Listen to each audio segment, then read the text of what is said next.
Eu lembro que foi a primeira vez que ele fez isso, depois ele passou a fazer sempre assim.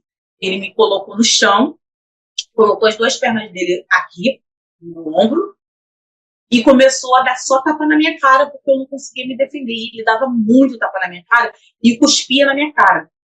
E eu chorando, chorando, chorando, chorando, chorando. Eu lembro que nesse dia que ele fez essa primeira vez, eu fiz xixi nas minhas calças de tanto medo.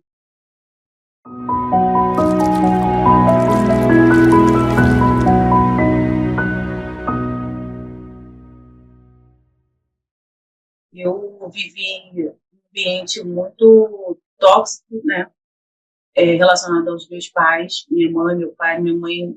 As lembranças que eu tenho da minha mãe, enquanto pequena, de uma pessoa assim que bebia muito, de cenas inadequadas que eu via minha mãe tendo, né, com os namorados dela na rua, meu pai sendo um pai ausente, que depois de um tempo, né, ainda pequena, eu soube da história enquanto ainda minha mãe grávida de mim, que ela não me queria e ela tentava me tirar.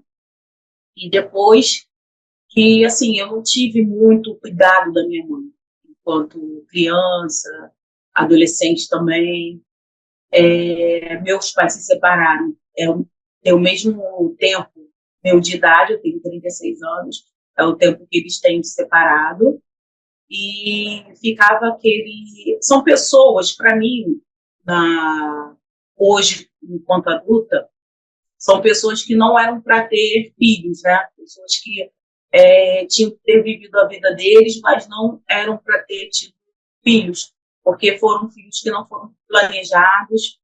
Alguns foram desejados, sim, mesmo que não tivesse sido planejado, mas no meu caso, eu nunca senti amor mais de mãe do que de pai, porque meu pai ainda tinha uma demonstração de carinho por mim.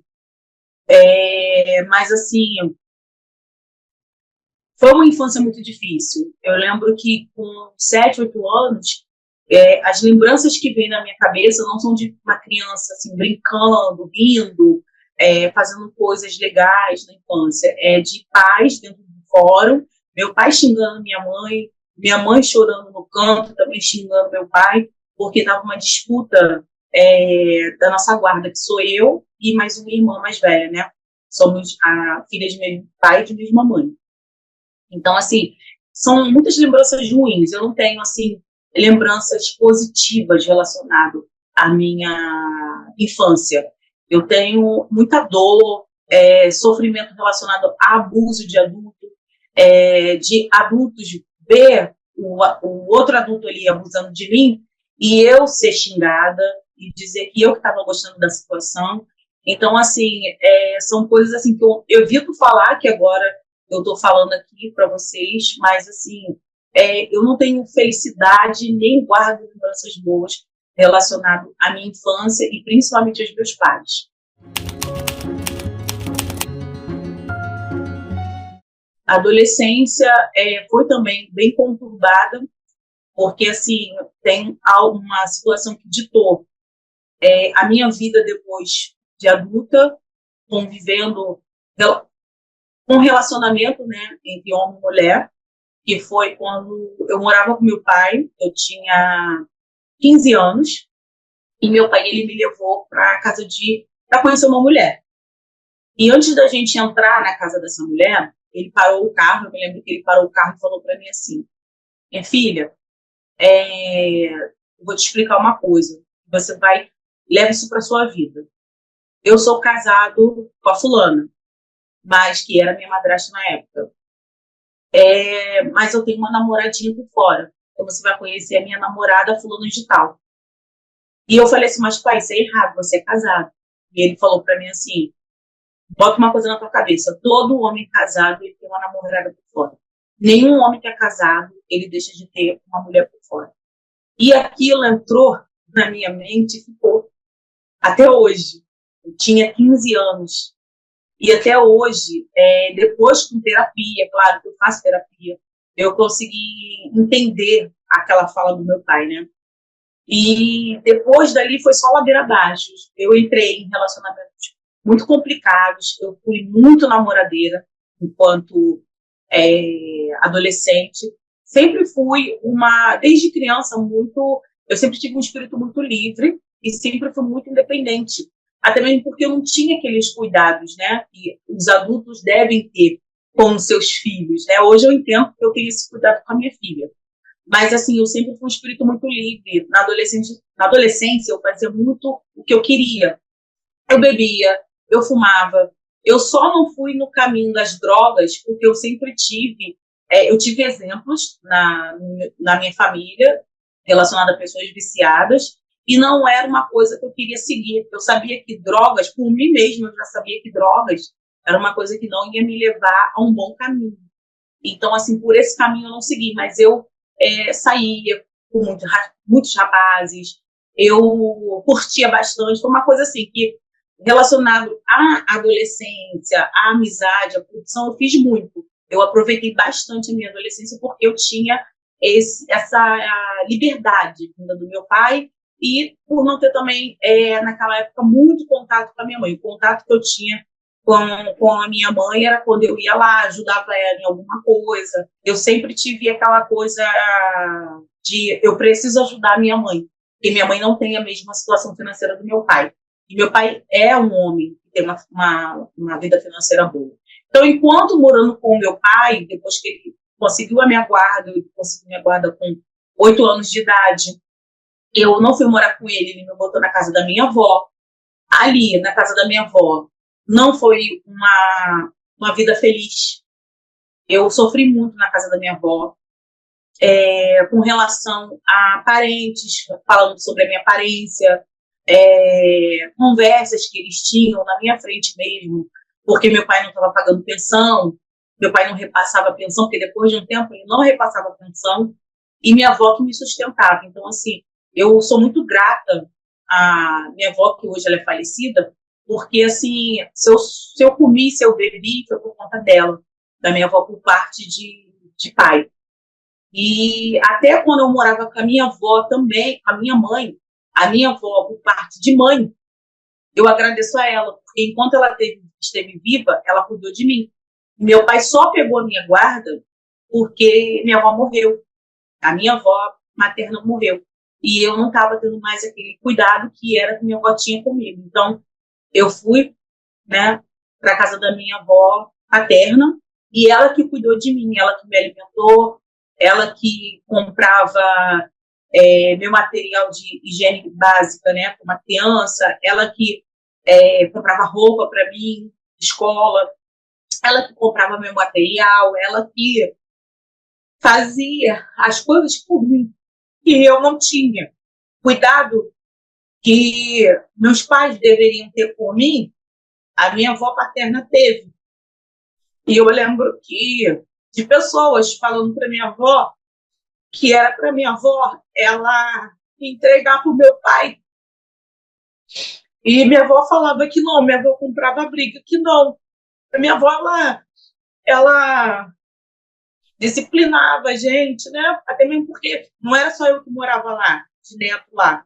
Então, assim, era complicado para ela que pegou os netos para criarem de mim. Então, assim, tinha aqueles conflitos, né, de criança e tal, mas, assim, do jeito dela, ela tentava manter a gente unido e criar da maneira que ela podia a gente, né?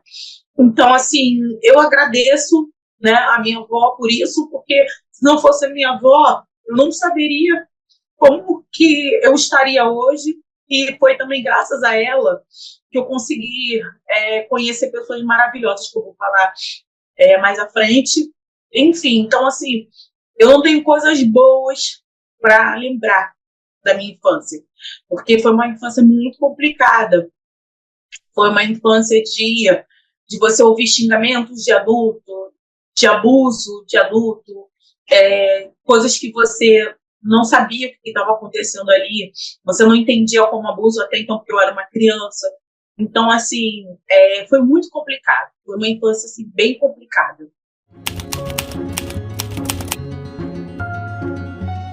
E foi, assim, basicamente isso, a minha adolescência. E muita tristeza, porque eu já tive eu já vinha com um quadro de depressão desde pequena, quando eu vi essas discussões dos meus pais dentro do fórum.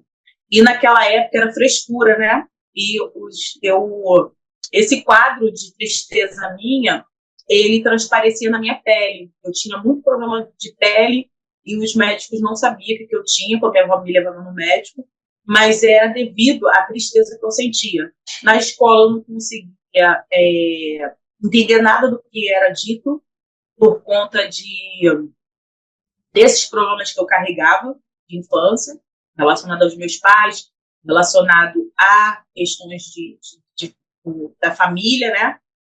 E saudade da minha irmã mais velha, porque eu sentia muita falta da minha irmã mais velha, porque a minha irmã foi a única que foi ouvida pelo juiz, que não quis ficar com meu pai, e eu senti muita tristeza porque minha irmã se foi, e só eu fiquei lá. E eu tive algumas situações com a minha madrasta, dentro da casa do meu pai também, até mesmo quando a gente só ia visitar de vez em quando também, quando meu pai ainda não tinha a nossa guarda.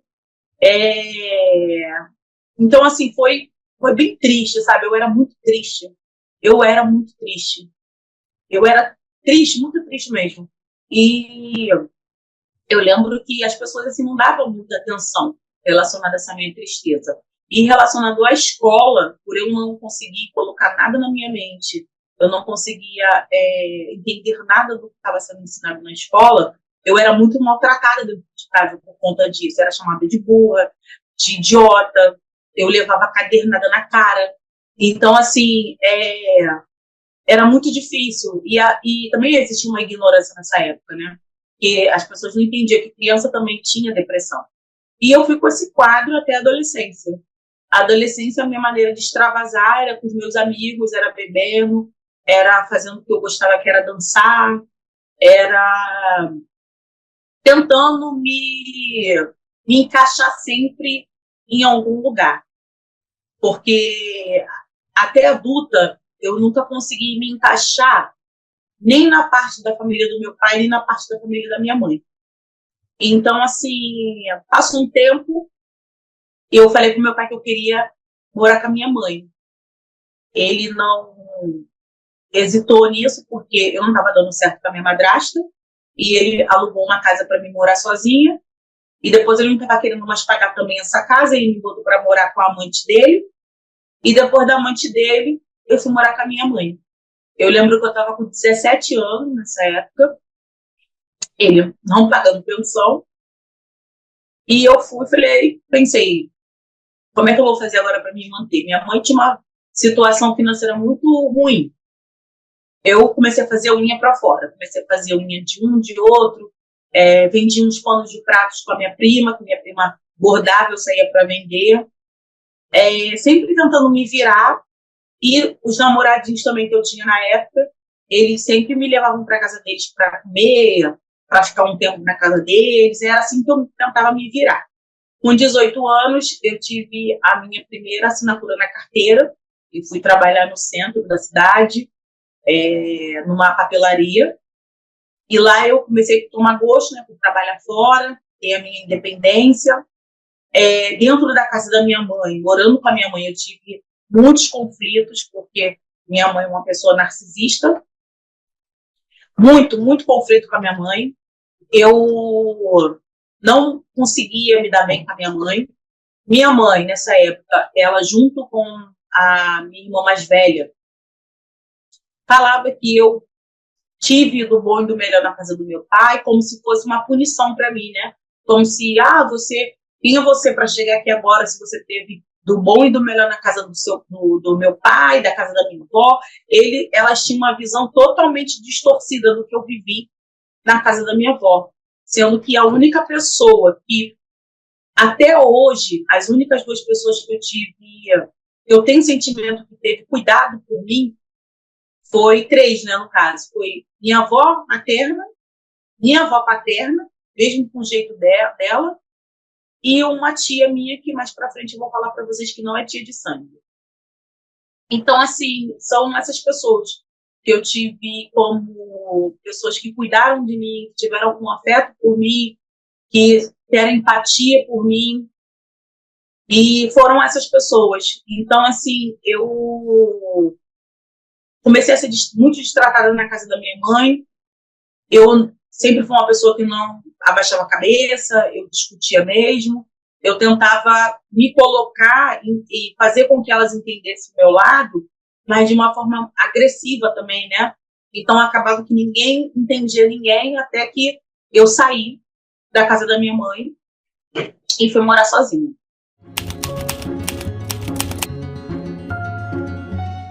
Aí eu fui morar sozinha, depois de um tempo eu dividi casa com uma amiga minha de trabalho. Fiquei ali na minha vida, mas sempre ajudando minha mãe, né? Sempre pegando lá meu salário, fazendo uma compra para ela, dando dinheiro para ela, é, sempre tentando fazer com que ela gostasse de mim, fazer com que ela gostasse de mim, porque até na minha infância, as lembranças que eu tenho da minha mãe é minha mãe me pendurando de cabeça para baixo, falando que ia me jogar, que ela morava no alto, em cima da casa da minha avó, falando que ia me jogar lá de cima, e meu tio me tirando de lá e batendo na minha mãe, porque minha mãe quis fazer isso comigo. E eu tentando, assim, me chegar um pouco para minha mãe, tentar um pouco de afeto para minha mãe, e minha mãe sempre me maltratando muito, né? Minha mãe me tirando, cuidando mais das minhas irmãs, que eram mais novas, porque depois ela teve um outro casamento, e ela sempre me deixando de lado. A minha irmã mais velha sendo a nossa irmã, né? Porque ela não cuidava dos filhos enquanto pequeno. Ou era minha irmã, ou era a minha tia, que era a irmã dela, já é falecida. Então, assim, as minhas lembranças relacionadas à minha mãe mais terríveis do que com o meu pai. Meu pai, claro, ele é machista, ele é uma pessoa, assim, com uns pensamentos terríveis. E hoje é uma pessoa, assim, que eu mantenho a distância, mas, assim, relacionado à minha mãe é mais dolorido, porque eu tive muito tempo da minha vida, eu coloco aí até meus 28 anos de idade, ou 29, tentando ser aceita pela minha mãe, tentando ter o mínimo de carinho, de amor, de afeto por ela. Eu já ouvi muitas vezes da minha mãe dizer que a família dela era quem esteve com ela no tempo mais difícil da vida dela, que foi minha irmã mais velha e minhas outras duas irmãs. Sendo que eu era uma criança, eu não tive poder de escolha. Não fui eu que pedi para pegar minha guarda. Até mesmo porque eu nem queria ir para casa do meu pai. Por mais difícil que fosse a vida do lado dela, eu queria ficar com ela. E ela era minha mãe. Mas eu não fui vista assim. Eu sempre fui jogada de canto. Eu, dentro da casa dela, ajudando ela, sabe? Era sempre como se fosse uma coisa à parte, sabe? Eu era outra pessoa, como se fosse uma estranha, vivendo dentro da casa dela, e ela, as filhas delas ali com ela. É, ela sempre foi uma pessoa que se sente bem quando as filhas, uma briga com a outra, né? Porque quando a gente estava muito próxima da outra, era uma coisa que ela não gostava, ela tentava de qualquer jeito fazer essa intriga uma com a outra, e depois, um dia eu acordava, minha irmã já não estava de cara feia para mim, mas é por conta das brigas que ela causava entre a gente. Então, assim, a infância e a adolescência foi bem difícil, mas coisas que me marcaram mais no comportamento da minha mãe comigo, que ela não me aceitava, e eu sempre questionei muito se ela realmente era minha mãe, porque eu não entendia uma pessoa que teve um filho e faz acepção dos filhos mesmo, ela faz distinção dos filhos, ela não trata a única filha que tinha, não falo que as minhas irmãs eram ruins com ela, mas que tinha possibilidade de arcar com alguma coisa dela, financeiramente falando, eu sempre dei, sempre ajudei. Cheguei uma época, botaram no plano de saúde, e eu ouvi da minha mãe assim, se eu tiver que morrer, quando eu ficar velha, eu sei que você é que vai ser a filha que vai me jogar dentro do asilo. E eu ouvi barbaridades da minha mãe, ouvi barbaridades.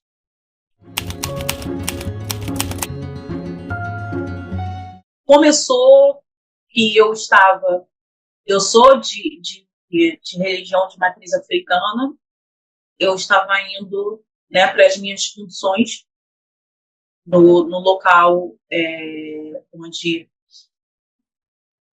eu cultuava aquilo no qual eu acredito, cultuo, né?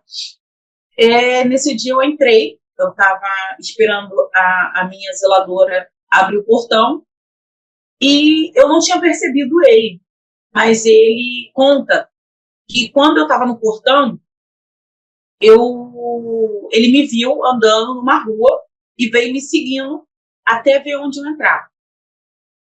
E eu entrei e eu fiquei lá por volta de 3, 4 horas nesse dia. E ele esperou até eu sair. Quando eu saí, ele me abordou na outra rua, que era uma rua mais calma, né? E ele ficou dando voltas com a bicicleta do meu lado e rindo, né? E eu bem séria, né? Porque eu era muito séria assim na rua, né? E ele rindo para mim e tal. Aí até que uma hora ele conseguiu um sorriso meu pelas graças que ele estava fazendo. Aí desse dia ele me chamou para almoçar. Eu falei que não ia porque eu tinha coisas para fazer. E ele, então vamos jantar fora. Eu falei assim, não vou porque então, era estranho para mim, né? Para mim ele era doido. E ele falou assim, então me dá seu telefone. Eu falei lá um número, inventei um número e fui embora. E nesse mesmo dia ele conta que ele foi atrás de mim para saber onde eu morava.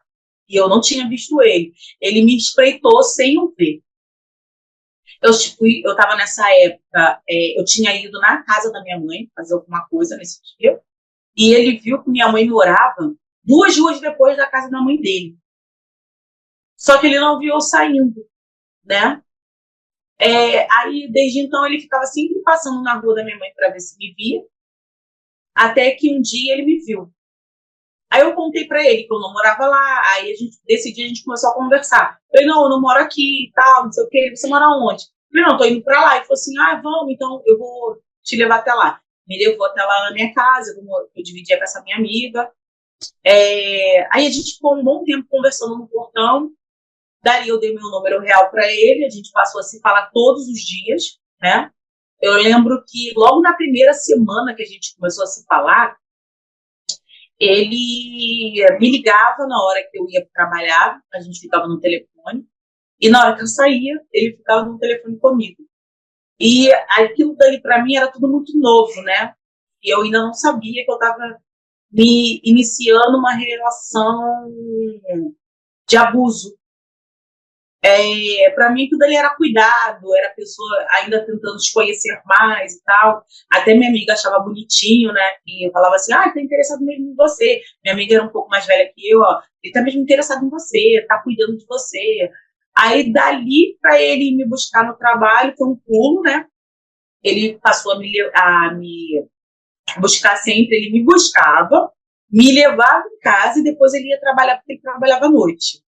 Então, assim, a gente ficou nessa coisa, assim, aí passou a se conhecer melhor, a gente ia no shopping, nós íamos no cinema, saíamos muito, ele me levava muito para passear, ele me dava muito presente, ele me dava flores, ele me dava perfume, ele me bombardeou de amor, né?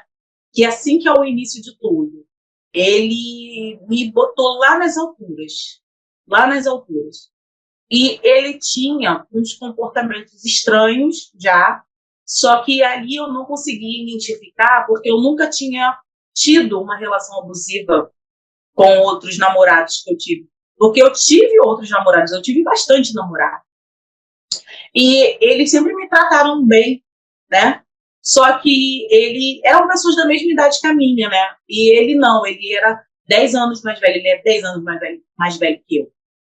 E ele, sabe, me dando de tudo, cuidando de mim, me levando para onde eu queria. Quando eu chegava no lugar, ele me dava o que eu queria comer. Eu pedia alguma coisa, ele dava um jeito para me dar. Ele era muito carinhoso comigo, muito carinhoso comigo.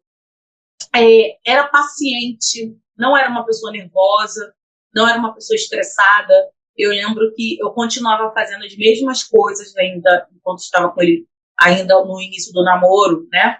E ele me pediu um namoro no shopping, que ele me pediu com todo carinho, com toda atenção, ele me pediu um namoro. Eu ia para as festas dos meus amigos, churrasco, e tava tudo bem para ele. Até que começou já aos pouquinhos, né? Aí começou a relacionar na minha religião. Se tinha alguma coisa que eu tinha que fazer, né, relacionada à minha religião, ele sempre marcava alguma coisa que eu gostava de fazer. Aí eu acabava deixando de ir para ir. E porque também meus amigos estavam muito lá, né? Festa, tal dia eu vou para esse plano.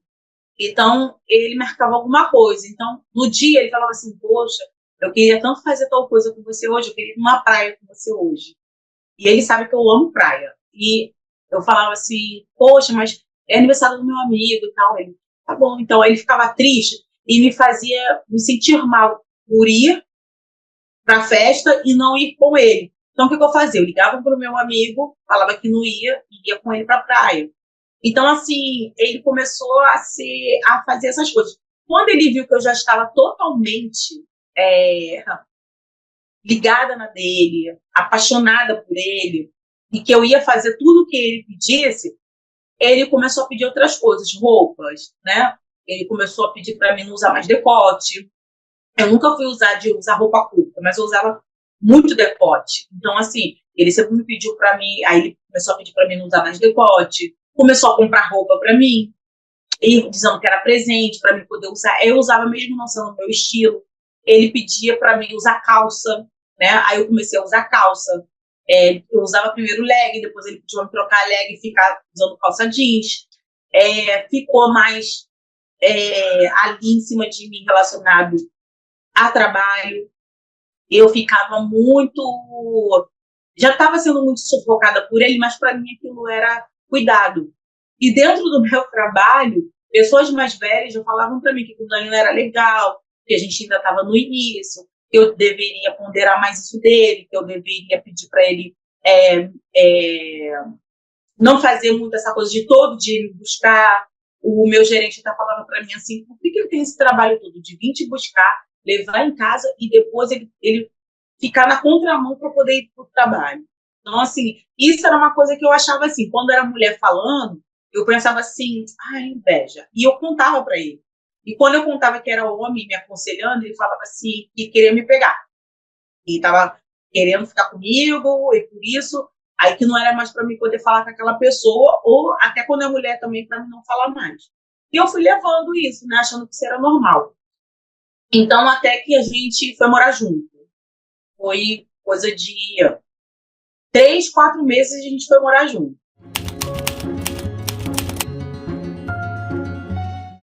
Até então, eu não sabia que ele tinha sido casado. Sabia. Ele tinha sido casado com uma menina que hoje é minha amiga. Ele foi casado com ela, ele teve um filho com ela e eu não sabia que ele tinha tido filho. Eu descobri que ele tinha filho quando ele decidiu me levar na casa da mãe dele para conhecer a mãe dele. E chegando lá na casa da mãe dele, a mãe dele ela não me destratou, mas houve um certo preconceito relacionado à minha cor. Ela não se agradou por eu ser uma pessoa negra, mas não me maltratou. Eu vi a foto de uma criança no meio da parede dela e falei assim, que bonitinho, é o fulano quando era pequeno. Aí ela disse assim, não, é o filho dele. Aí eu, como assim? Aí eu lembro que ele me pegou pelo braço, me levou pro corredor da mãe dele e falou assim, começou a chorar. Começou a chorar, chorar, chorar. Aí a mãe dele veio saber o que era, aí a mãe dele, ele falou, não, mãe, eu vou falar um negócio aqui pra Priscila, depois eu falo pra senhora. Aí ele foi me contou que ele tinha tido um casamento, falou super mal, né, da menina, falou que não podia ver o filho, que o pai da menina impedia de ver, contou todas as mentiras possíveis. Que depois ele fez o mesmo comigo, né? Com ele. Contou tudo, falou que não falou de traição relacionado a ele, contou do jeito dele, né? Contou que não dava mais, mas ela ficava correndo atrás dele, pedindo para voltar. E mesmo ela sabendo que a gente estava juntos, ela estava insistindo para ele voltar, para sair lá de perto da casa dos pais, né? Porque ela morava no mesmo lugar que os pais, e era para sair de lá, para eles comprarem casa em outro lugar. Mas ele disse que não, porque estava gostando de mim, queria ter uma vida comigo, né? Mas era tudo mentira. Só que ele só falou mal da menina, da mãe do filho dele, falou mal dos pais dela, e falava que amava o filho, e blá, blá, blá, tudo bem. Aí ali eu fiquei com pena dele, né? Comecei a olhar ele com os olhos mais ainda de amor, acolher mais ele. Depois ele explicou para a mãe dele também entendeu, né? Também passa a mão na cabeça dele. Enfim, depois que ela soube que a mãe dele sabia que eu sabia da história, ela também falou, né, muito mal deles para mim, porque ia de acordo com aquilo que ele falava, né? Não ia se aprofundar no que realmente estava acontecendo. E fui cair naquela teia. Caí naquela teia dele, morando. Começamos a primeira ali, a gente alugou a casa, fui eu que aluguei com o dinheiro. Eu lembro que eu peguei meu salário, aluguei a casa, fomos morar nessa casa. E ele não foi de primeira, né? Ele foi vindo aos poucos, porque ele morava com a mãe dele. Ele foi vindo aos poucos. Até que um dia ele teve uma discussão com a mãe dele e ele foi de vez morar lá na casa comigo. Começamos a morar na casa. E quando a gente foi morar nessa casa, que começou? Ele começou a mostrar quem ele é. Ele começou a eliminar totalmente o meu contato com os meus amigos. Ir para festas era algo que não cabia mais na minha vida, ir para festa de amigos, falar com amigos, ter amizade com amigos, não cabia mais. Terminei amizade com todos os meus amigos. Depois do trabalho. Ele me fez perder esse trabalho que eu estava, de tanto ele me infernizar, eu perdi esse trabalho, só que eu sempre fui uma pessoa que eu nunca deixei de trabalhar, sempre gostei de trabalhar. E eu fui muito prejudicada por ele, relacionada ao trabalho, porque é uma coisa que me dói falar, porque eu sempre fui muito correta dentro de trabalho. A compromissos, a chegar na hora, a ser uma pessoa que trabalha direito, cumpre com as normas da empresa, para que eu pudesse crescer no trabalho, para que eu pudesse ser vista no trabalho, para que quando surgisse alguma vaga melhor, eu pudesse ser a primeira opção da gerência, ou do RH, enfim. Então, assim, eu sempre fui muito bem correta em trabalho e muito trabalhadora. Eu sempre trabalhei sempre longe de casa, né? Depois de um tempo eu trabalhar próximo de casa. Mas eu sempre trabalhei muito para a zona sul daqui do Rio, sempre trabalhei para longe, né? Que é também relacionado a piso salarial era melhor. E eu sempre fui, por ser correta, eu saí um pouco mais cedo de casa para poder chegar no horário certo. Então, eu lembro que eu trabalhava numa empresa que eu chegava e já batia ponto, já tirava a hora do almoço. E ele começou a falar assim para mim, se você vai sair de casa, na hora que eu mandar você sair de casa. Antes disso, você não vai sair. E eu acatava o que ele falava. Ele me levava lá na estação, por ele trabalhar à noite, ele me levava na estação de trem, eu pegava o trem e chegava no horário mesmo de bater meu ponto. Até que isso começou a passar em cima da hora. Ou eu não tirava o meu horário de almoço. Aquilo dali começava a me incomodar e quando eu começava a argumentar com ele sempre se colocava numa posição de coitado e eu acabava entendendo o lado dele. E eu lembro que nessa época eu sempre fui muito vaidosa, né? Eu usava um cabelão grandão, eu sempre gostei de colocar joias, me vestir bem. Aquilo dali acabou.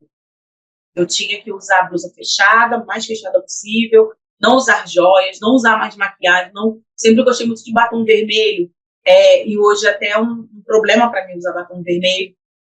Isso ali foi tirado de mim de uma forma muito absurda, que depois eu vou contar para vocês.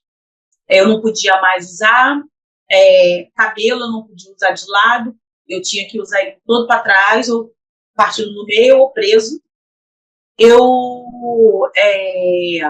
Roupa ele escolhia, mas era assim que eu comecei a viver. Até que um dia, numa briga, eu chegando em casa, porque eu saía muito tarde do trabalho, eu batia cartão para vir embora para casa 11 horas da noite. Era a hora que eu bati o cartão. Então, eu bati o cartão e saía correndo do trabalho para a rodoviária. E eu lembro que, por que para a rodoviária? Porque eu ia de trem, quando eu voltava só tinha ônibus, né, circulando. E eu tinha que pegar o ônibus no horário certo, porque senão eu ia ter que esperar até 1 hora da manhã o próximo ônibus. E eu vinha com um grupo, né, vinha uma galera, por conta de assalto, essas coisas, vinha uma galera e vinha uns rapazes com a gente para poder proteger a gente. E ele ficava no telefone comigo, quando ele soube que vinha rapazes e tal, e eu falava para ele, não, caso de assalto e tal, e ele ficava no telefone comigo, porque ele estava trabalhando nessa hora, e eu saía do trabalho, vinha pela Nossa Senhora de Fátima, passava pelo Hospital do Câncer, passava que ali é um lugar que todo mundo sabe que eu trabalhava lá para cima da Lapa, e todo mundo que mora aqui no Rio sabe que é um dos lugares mais perigosos do Rio de Janeiro, relacionado a assalto, sempre foi. E ele não esquentava. E as minhas amigas da época do trabalho, elas ficavam indignadas. Elas falavam assim, isso é um absurdo. Se ele te ama, ele tem que cuidar de você. Ele sabe que aqui é muito perigoso. Por que ele está querendo ficar com o celular na tua mão? Um dia uma amiga falando isso e ele escutando, ele começou a xingar ela e ela ouviu. Ela tomou o telefone da minha mão e começou a xingar ele de volta. E falar assim, seu idiota, não é relacionado ao celular, é um cara vir tomar o telefone da sua mulher e ele dá um tiro nela. Você não tá nem aí pra nada. Eu lembro que ela desligou o telefone, segurou o telefone com ela e a gente foi até a rodoviária sem telefone. Eu sem o telefone. Aí nesse dia eu apanhei. Foi a primeira vez que eu apanhei.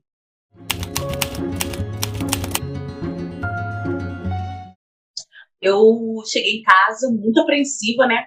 Mas não imaginava que eu ia apanhar. Eu imaginava só que ele ia ficar falando muito no meu ouvido. E socar a parede, como ele socava a parede. Quando eu cheguei em casa, a primeira coisa que eu recebi foi um tapa na minha cara. Eu tomei um tapa tão grande na cara, nesse dia ele era final de semana. Ele não trabalhava no final de semana. Eu trabalhava de domingo a domingo. E ele trabalhava só de segunda a sexta. Ele deu um tapa tão grande na minha cara. E nesse dia ele não pôde ir me buscar, porque eu acho que era aniversário do filho dele. Ele não pôde me buscar nesse dia. E eu caí na cama. E eu fiquei muito assustada, porque eu nunca tinha apanhado do meu pai. E nem de homem nenhum, nem de namorado, nem de ninguém. E eu fiquei sem reação. Eu não sabia o que estava acontecendo ali. E depois ele pegou, me deu mais um tapa na cara, quando ele viu que eu estava sem reação. Quando eu virei para ele e falei assim, você não pode fazer isso comigo. Você não pode fazer isso. O que você está fazendo? Aí eu lembro que eu fui pegando minhas roupas e botando dentro da minha mochila. Aí foi quando ele pegou nas minhas mãos, ele, para, Priscila, para. Não faz isso não. Me sentou na cama, começou a chorar e se colocou como coitado, mais uma vez. E eu me culpei. Aí a gente, né, se beijou, teve relação sexual, que era assim, né, depois passou a ser assim, por um tempo, e deixei passar. Aí, nessa semana que ele me bateu, ele me tratou muito bem. Falou relacionado ao celular, não fica mais no celular, sua amiga tá certa e tal. Depois voltou tudo de novo.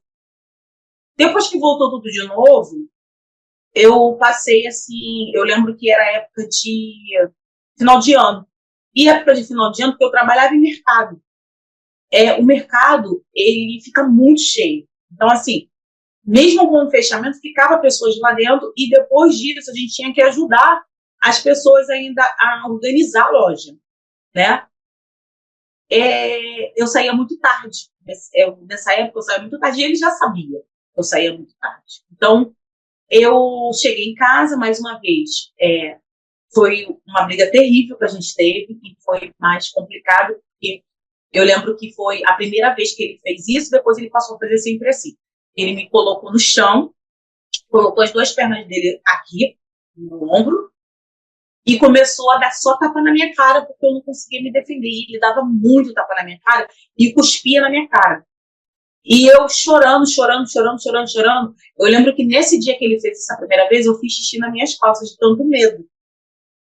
E eu não tinha forças. Por quê?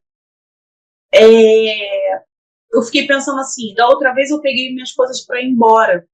Mas dessa vez, para onde que eu vou? Eu fiquei pensando assim.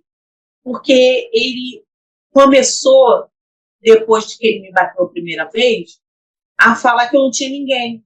Ele começou a usar as coisas que eu tinha, segredos que eu contei para ele, coisas de família, ele começou a jogar na minha cara. Você não tem ninguém, você não tem pai, você não tem mãe, você não isso, você não aquilo. Só que meu pai nem conhecia ele na época, não sabia nem que eu estava passando por isso.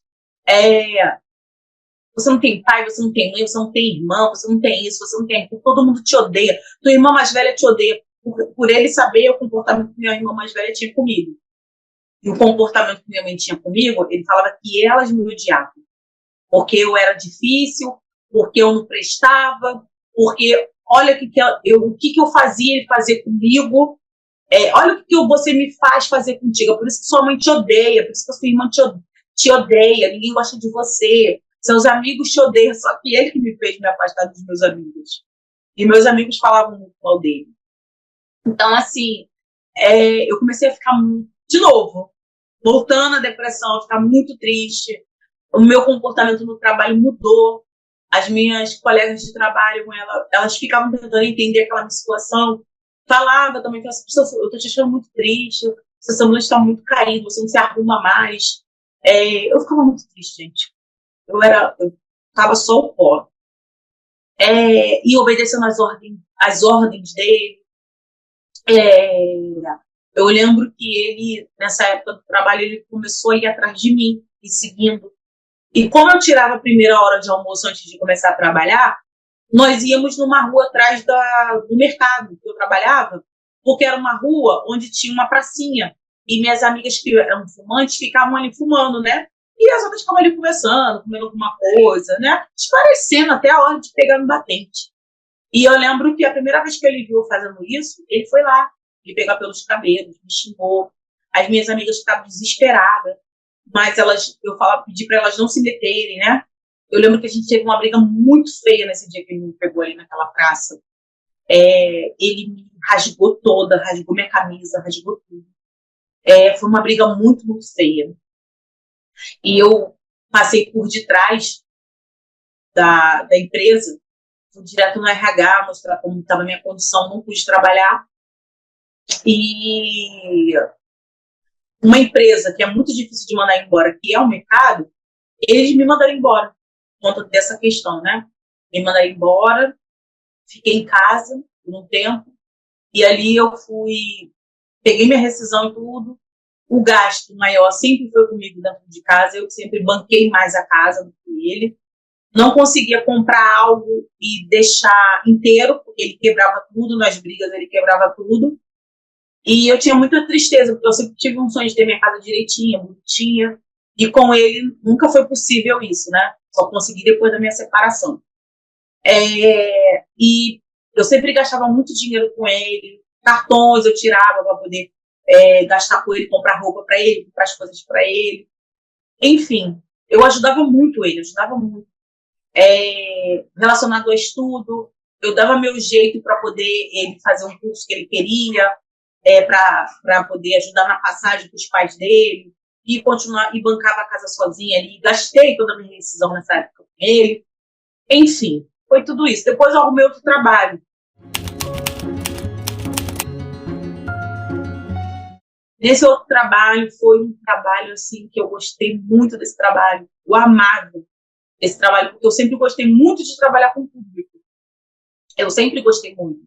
É uma coisa que eu me identifico, né? Eu me identifico trabalhando com o público, mesmo seja uma carga pesada, mas eu gosto, é uma coisa que eu gosto de fazer. E eu comecei a trabalhar nessa empresa, que era uma loja, né,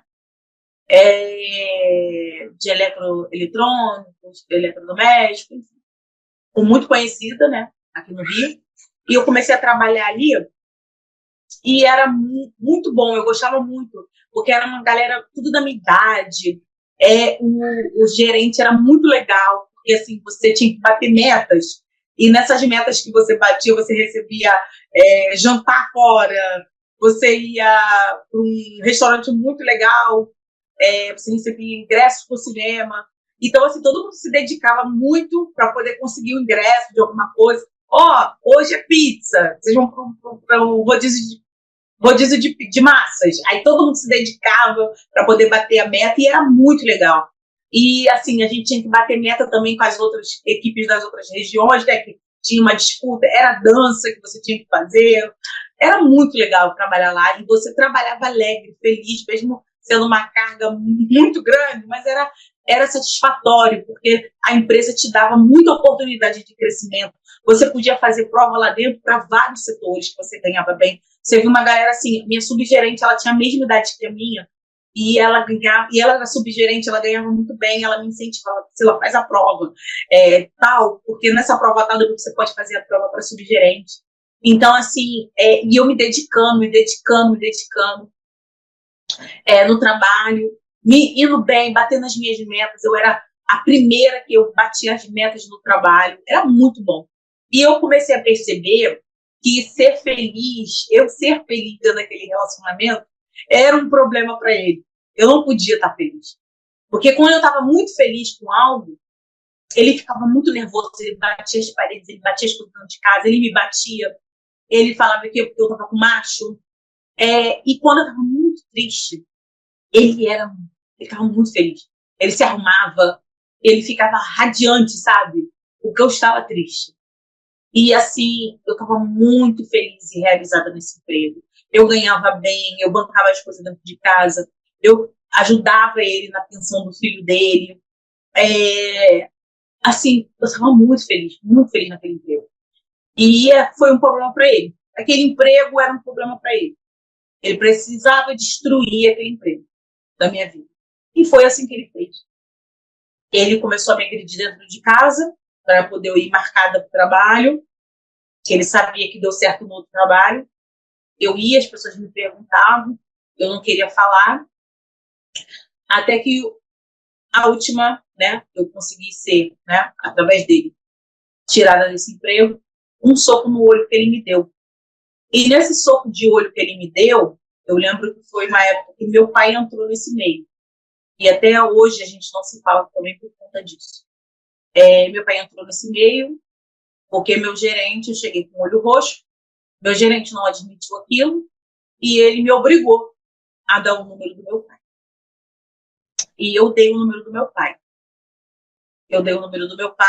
Meu pai foi lá me buscar, fomos para a delegacia, fiz corpo de delito, estava tudo já esquematizado para ele ser preso. E eu lembro que a polícia estava atrás dele, ele sumiu. Eu lembro até de a família dele ir lá na minha casa, ver meu olho, e a mãe dele olhar meu olho e falar na minha cara assim, não foi nada. A mãe dele falar que não foi nada, meu olho roxo. E no dia seguinte estava muito inchado e muito roxo, então meu gerente deixou eu ficar em casa, e meu pai agitando tudo essa questão dele ser preso e tal. E eu lembro que eu já não estava, eu estava afastada da minha religião, e comecei a frequentar a religião dele, porque ele me impôs assim, né? Ele começou a querer que eu fosse para a religião dele, porque eu era do diabo, enfim. Fui para a religião dele. Comecei a frequentar a religião dele, mas não gostando, porque não era uma coisa que eu me sentia confortável. Gostava muito das pessoas, mas não gostava de estar ali naquele ambiente. Então, assim, fui numa determinada igreja que a gente costumava ir, na zona norte do Rio, e ele foi lá, atrás de mim, porque ele se comunicou com uma pessoa uma amiga minha que a gente tinha em comum, né? E ela falou que eu estava lá e ele foi lá atrás de mim. Eu lembro que ele me pediu perdão lá, chorou demais, me levou até o pastor, falou lá, né, que eu falou o que estava acontecendo, me colocou no pastor como se eu fosse a culpada, e o pastor assim entendeu e me fez entender que eu era culpada, porque no caso eu tinha que seguir o cabeça, que era ele, enfim, né, de uma maneira distorcida, né, porque, então eu acreditei naquilo dali, falei realmente que Deus nos moldes daquela cultura ali, daquela religião, eu estava realmente errada. Ele era uma pessoa que eu tinha que carregar para a vida, porque ele é a pessoa que sempre me amou, que me deu carinho, que me deu afeto, que me deu família, porque eu e ele éramos uma família e a gente não podia se separar. E até mesmo porque senão eu ia prejudicar ele. Então, eu decidi que eu não ia levar adiante. Nessa época, a gente ainda podia tirar a queixa, hoje a gente não pode mais. Eu tirei a queixa contra ele, nós fomos na delegacia, eu e ele fomos. Tirei a queixa, lembro que a irmã dele passou por mim, me ignorou, virou a cara para mim, como se eu fosse errada. E eu lembro que eu tive acesso ao depoimento dela, porque o depoimento dela, ela me colocava totalmente como errada, e ainda falou que eu era amante, né? Eu fui amante dele. E se eu fui, eu nem sabia. Eu nem sabia que ele tinha sido casado na época. Eu fui saber dentro da casa da mãe dele. Então, assim, dali começou meu inferno, né? Eu lembro que meu pai me colocou abaixo da pior coisa que existe no mundo, porque as pessoas nunca têm um entendimento, ainda mais naquela época que as pessoas, era lá pro ano de 2011, as pessoas não tinham entendimento que tem hoje, né? Graças a Deus tudo mudou. Tá mudando ainda, ainda precisa ter muita mudança, mas meu pai não entendia que eu estava sendo uma vítima daquele homem. Então, assim, meu pai me xingou de tudo quanto é nome, me falou vários palavrões para mim, falou que se pudesse ele mesmo tinha botado o meu outro olho roxo, enfim, diversas coisas que eu não gosto nem de lembrar. E dali em diante eu decidi que ele falou para mim, né? Ele também decidiu que eu não seria mais filha dele e não era para me procurar para nada, né? Ele só iria no meu velório para poder levar flores. Eu falei, tudo bem, a partir de hoje também eu não te considero mais como pai. E eu desconsiderei. Desde essa época, a gente não se fala, a gente não tem contato, né? A gente chegou a contar, mas eu vou contar mais à frente para vocês. Então, assim, depois daquilo dali foi o maior erro da minha vida. Eu só fui deixar de me culpar na terapia. Eu já estava totalmente envolvida por ele. Dali em diante, as surras foram piores. Ele chutava a minha barriga. Eu chegava tarde em casa por conta de ônibus e tal. Não conseguia atender o telefone porque o ônibus estava muito cheio. Ele falava que eu era prostituta, que eu era garota de programa, que eu era piranha, vagabunda, eu estava dando para macho na rua, eu estava isso, eu estava aquilo. Ele me dava muitos homens. Sendo que ele sabia meus horários que eu saía, ele me levava, o horário que eu chegava em casa, e ele sabia que eu não tinha. Mas era só o prazer. Era só o prazer de inventar algo para poder me bater. E eu lembro que não era, antes era só apanhar na cara e tal, essas coisas, mas depois eram surras mesmo, de dar um soco na minha cara, de me colocar no chão e fazer aquelas coisas que eu já falei que ele me batia, sempre me cuspir, ele sempre gostou muito de me cuspir na cara, de falar do meu corpo,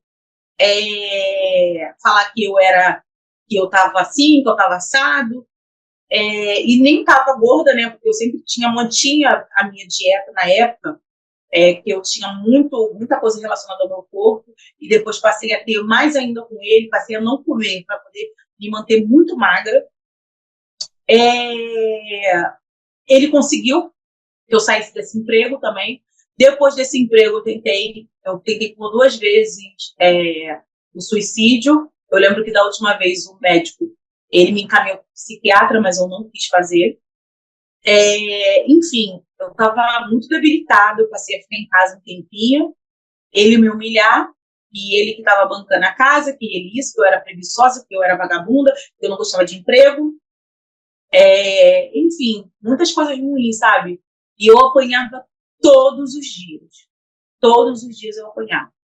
Eu nunca mais tive um Natal, um Ano Novo tranquilo, datas comemorativas de nada, era tranquilo com ele. Eu sempre era humilhada. Meu Ano Novo, meu Natal era um inferno do lado daquele homem. E ele é uma pessoa muito ruim. Ele é uma pessoa ruim. Entendeu? Aí, então, assim, fui levando aquilo, sabe? E na minha cabeça chegou um tempo que parece que eu já não tinha mais assim. A minha cabeça já estava assim, minha vida é só daqui mesmo. Eu vou morrer assim, se eu não vai me matar, deixa ele me matar, que eu vou morrer assim mesmo, meu pai não quer saber de mim. Nunca tive mãe, nunca tive irmãs por mim. Enfim. E teve vezes que eu cheguei a fugir dele, cheguei a me separar dele, a ir para casa dessa minha mãe, mas não ter o acolhimento que eu deveria ter. Porque sempre quando eu chegava lá com algum problema, ela sempre se botava assim no lugar de, eu estou passando mal, olha o que você está fazendo. Minhas irmãs chegavam e falavam assim, tá trazendo problema para minha mãe está passando mal, não sei o quê. Nunca um lugar de acolhimento, né? E eu era acolhida sempre pelas minhas primas. As primas, eu agradeço muito as minhas primas, que elas me acolheram muito. E vivi um tempo assim. A separação, ela vem através da gravidez. Que já tinha os boatos, a gente já estava, íamos fazer 7 anos juntos. Tinha os boatos de que ele estava me traindo. E muitas pessoas, amigas minhas, falavam assim de trabalho, falavam para mim assim, olha, quando a pessoa, ela fala muito de traição, que a outra pessoa está traindo, é porque ela está fazendo isso. Eu lembro de uma colega de trabalho minha falar assim, sabe por que ele te liga na hora do almoço, na hora que você está saindo, ele quer ter certeza onde você está. Porque para poder aprontar à vontade. E realmente era isso que estava acontecendo, mas eu achava que era inveja delas. Eu falava assim, tô com inveja, meu relacionamento é bom. Na minha cabeça, meu relacionamento era bom. E não era um lixo. E aqueles boatos vinham, as pessoas me falavam e eu não acreditava. Mas eu sempre, mesmo passando por tudo isso com ele, eu falava para ele assim, olha, eu moro embaixo da ponte. Mas, se eu descobrir que você está me traindo, eu não vou te perdoar. Não vou te perdoar. E eu tinha passado por diversas coisas com ele, diversos trabalhos também que eu perdi por conta dele. Ajudei ele a vender salgado para poder manter aluguel dentro de casa. Fui muito mulher com ele. E eu sempre tive um sonho de ter um filho. Um filho só. Eu sempre tive esse sonho. E eu nunca consegui realizar, sabe? Até mesmo porque, para mim, eu era estéril. Porque ele me obrigava a ter relação sem camisinha com ele. Eu, diversas vezes, casada com ele, eu fui violentada por ele no casamento. Porque eu não queria ter relação sexual, porque eu estava cansada, muito cansada, e ele me obrigava. Ele me batia na cara para poder eu ter relação sexual com ele. E eu não sabia que aquilo dali era uma violência sexual, até então. Então, assim, eu estava muito vulnerável. Passou um tempo, depois de bastante tempo tentando, eu consegui engravidar, e eu estava muito feliz, muito feliz mesmo. E no primeiro mês, eu estava no primeiro mês de gravidez quando eu descobri que estava grávida. Eu contei para ele, e ele recebeu aquilo dali muito mal. Ele me xingou, falou que aquilo dali não era filho dele, ele falou que isso aí não é filho meu. E eu fiquei muito triste, muito chateada, muito revoltada.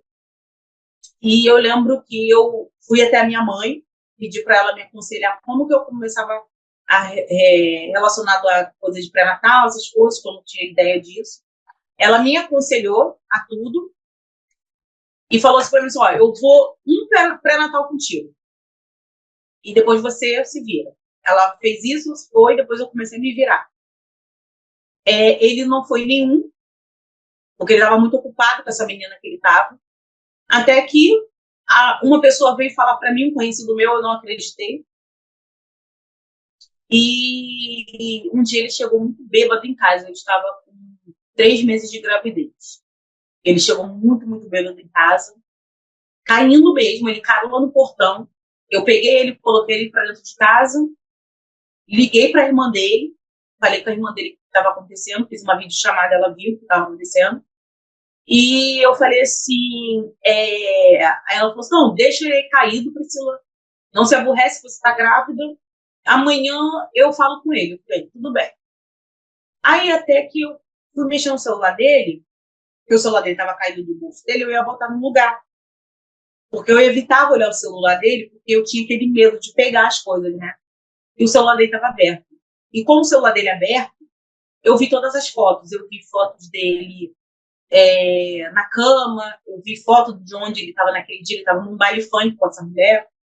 Eu vi foto dele tendo relação, vídeo tendo relação, várias outras coisas. Não era só essa mulher. Eu vi ele com essa mulher, com diversas outras mulheres. Eu vi ele no trabalho dele, que ele viajava, tinha vezes que ele viajava no trabalho. Eu vi que no momento que eles tinham folga lá, intervalo, sei lá, eles estavam em outra cidade, ele ficava com colegas dele de trabalho. Eu vi muita coisa. Não, aquilo dali abriu a minha cegueira passou. Eu abri os olhos do que ele estava fazendo e descobri quem era ele através do celular dele. Quem era o verdadeiro, quem é que fazia tudo que eu falava, tudo que ele falava que eu fazia, era ele que fazia bem pior. Aí eu lembro que eu começava muito com essa minha tia de consideração, que era uma grande amiga minha, que ela faleceu no início da Covid. Eu falava muito com ela e eu mandei tudo para ela, liguei para ela chorando, ela me manda tudo, mandei tudo para ela, estava no início de WhatsApp, né?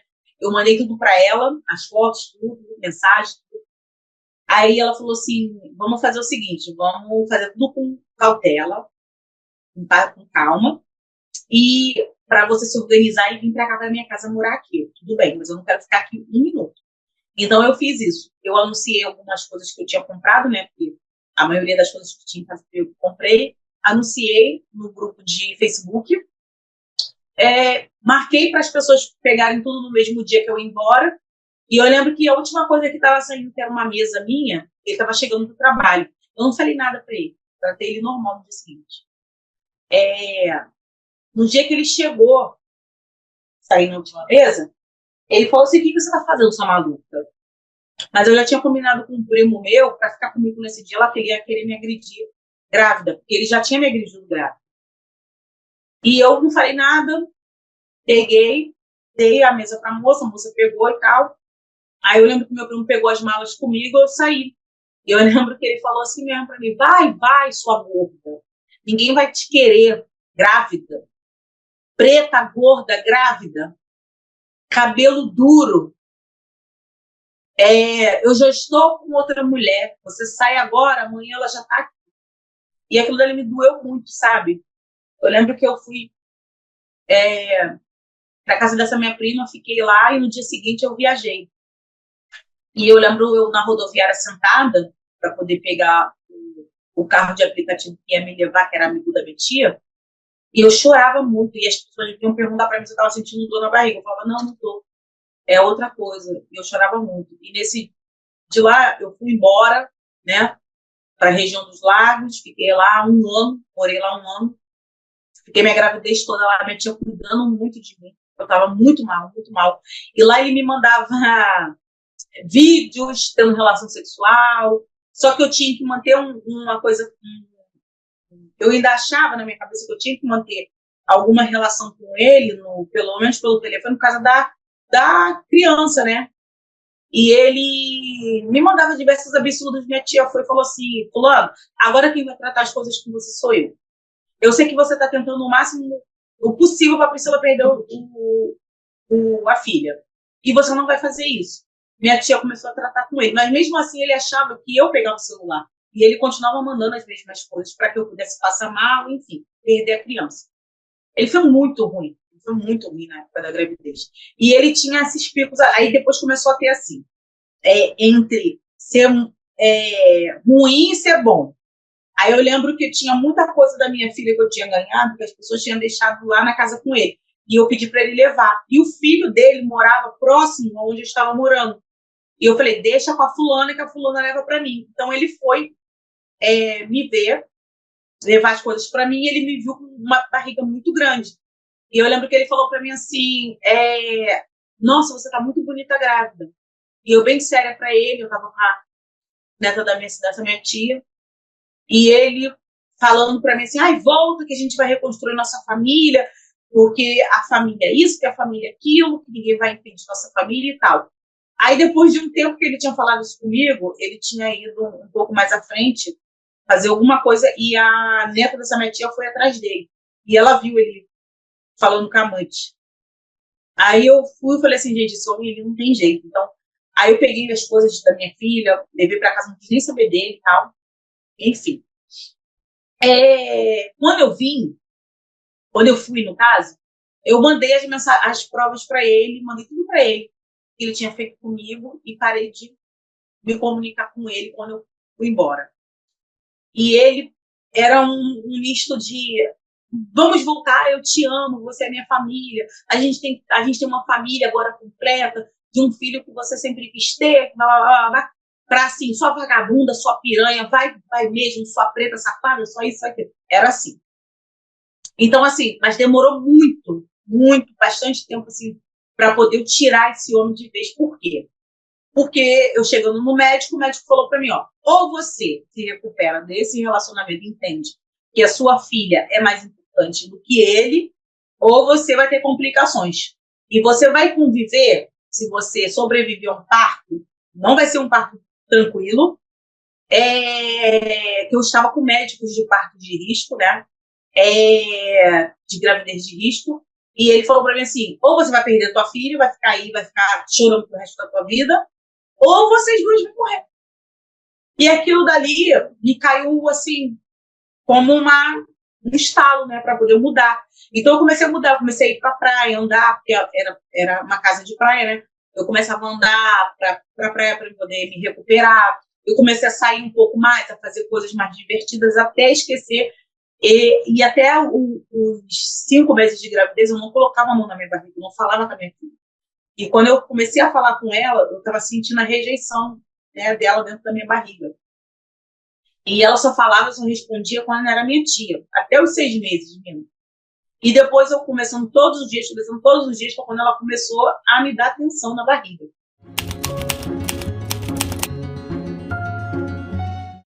E eu passei a me conectar com a minha filha, me concentrar nas coisas dela. Ele não me ajudando em nada, não me ajudava com dinheiro, não me ajudava a comprar nada para criança. Fui, levei essa gravidez até os 9 meses, graças a Deus, porque foi Deus que me segurou nessa gravidez. E fui para o hospital. Eu lembro que minha tia também não podia ficar muitos dias comigo ali no hospital, porque eu fiquei internada 6 dias, por conta de coisas que eles tinham que ver com a minha filha lá, porque minha filha engoliu água de parto. E eu tive que ficar ali 5 dias, minha tia ficou 2 dias comigo, nos outros dias ela não ficou porque eu não podia ficar, e eu fiquei ali sozinha com a minha filha. Eu lembro que meu peito não estava dando leite, eu tinha que esperar as mãezinhas fazerem os exames dela para poder dar mamar para minha filha, que ela ficava com fome. E foi aquilo, foi um misto de tudo. Eu lembro que tenho amigas minhas que pegou o filho a primeira vez nos braços quando nasceu e chorou e tal, e eu não tive esse sentimento. Eu lembro que quando a enfermeira trouxe minha filha, eu olhei para ela e falei assim para ela assim, o que eu vou fazer? Como que eu vou criar essa criança? E depois eu voltei para ela e falei assim, eu vou criar você. Eu vou fazer o possível e impossível por você. E eu lembro que dali em diante eu só fui chorar na terapia, que eu não estava chorando mais. Eu segurava esse sentimento de choro dentro de mim, porque eu precisava ser forte para criar uma criança. Então, dali eu comecei a ser forte como eu sempre fui. Então, conversei com a minha tia, eu falei que não podia, não dava, ela ficou muito chateada comigo na época, que eu me lembro, porque eu falei que não dava, eu não ia conseguir emprego lá, eu precisava vir para o Rio de volta para conseguir emprego para criar minha filha, e assim foi. Voltei para o Rio. Quando eu voltei para o Rio, eu lembro que os 3 primeiros meses dela, ele tentou contato. E eu fui morar na casa onde ele estava morando, porque era de aluguel, mas estava no meu nome. E eu lembro que ele deixou contas a pagar, eu falei, não, eu assumo as contas e você sai da casa. Ele saiu da casa e eu fiquei com a menina na casa. E eu lembro que aquilo ali foi um erro que eu fiz, porque ele me perturbava todos os dias. Então, quando eu comecei a proibi-lo de visitar a menina, por quê? Quando foi na hora de registrar a criança, ele disse para mim, registra você, sua vagabunda, porque não é minha filha. Eu fui e registrei sozinha. E ele, o que ele pegou e fez? Ele começou a pular o muro da minha casa. Eu lembro que um dia que ele pulou o muro da minha casa, eu estava no banho, eu tinha acabado de botar a bebê para dormir, e ela tinha 3 meses. E eu lembro que com a gritaria dele me xingando, e eu tomando banho, eu falando assim, mas, ô fulano, não fica falando alto, a menina vai acordar. Aí ele falou assim, não, só vagabunda, não sei o que, me xingando. Eu lembro que a criança chorando, chorando, chorando, chorando, chorando, chorando, e ele não fazendo nada, ela caiu de cima da cama. E eu só escutei assim, o bum do chão. Aí eu saí do banheiro correndo, caí no chão, bati minha coluna no chão, nem senti a dor na hora, porque aquela coisa de mãe, eu fui querer pegar minha filha do chão, e ele olhando e falou assim, bem feio, para as duas. Eu peguei minha filha, recolhi minha filha do colo, e eu falei assim, sai daqui agora. Agora. Senão eu vou chamar a polícia para você. Ele, como um bandido, subiu o muro e saiu da casa. E ali eu fui chamar a polícia, fiz um boletim de ocorrência. Eu lembro que os policiais ficaram muito revoltados. E sempre quando a polícia ia atrás dele, ele fugia. Ou ele se escondia na casa da mãe, que a mãe não deixava ele, como é que se diz? A polícia ir lá dentro para poder pegar ele. E ali, sempre quando a polícia se metia, ele ficava um tempo escondido, depois voltava de novo a me perturbar. Então, assim, passou-se um tempo, ele sempre infernizando a minha vida quando me via na rua com a criança. O que ele fez? Um ano de vida da minha filha, eu lembro que estava na época da pandemia, não podia, né, ninguém ficar em contato e tal. Eu fiz esse aniversáriozinho dela na casa da avó dela, porque, assim, até nisso eu tenho que ser justa, porque a minha relação com ela sempre foi complicada, mas ela sempre gostou muito da minha filha. Então, assim, ela deixou de fazer lá, eu fiz lá, e só os primos, né? Ele apareceu lá, querendo ver a menina. Eu lembro que minha mãe falou assim, deixa ele ver, vai que ele mudou, tá? Não sei o que. Eu falei assim, não sei que não. E dentro de mim eu sentia que ia acontecer alguma coisa.